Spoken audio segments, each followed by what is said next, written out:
Антон Янакиев отглежда над 300 животни в село Константиново, община Камено. Разказва, че в цялата страна тази година агнетата са по-малко.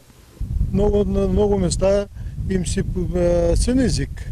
Имаха син език, им измряха много животни. И тук при нас общо взето не го усетим. Нямаме син език, но пак изглежда годината е лоша и много животни така не абортираха. Някои от агнетата не бяха много добре, като се родиха и така имаме загуба от агнета. За да се здобият с българско агнешко, търговците тази година плащат повече на производителите. Агнета за Великден на частно ги продаваме 6 лева, а на едро 5 лева тази година търговците дават.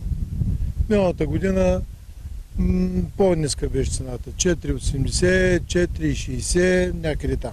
По-високата цена на българското агнешко, която дават търговците, не се е отразила на цената на крайния потребител, поне в Бургаско.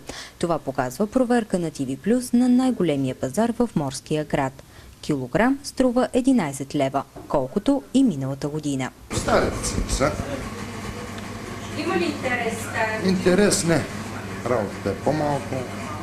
Клиентите не бързат да купуват, проверяват цените навсякъде. Човек на 2200, нали, в крайна сметка, все ще задели за празника да вземе кило или две, да куса за традицията, да спази традицията.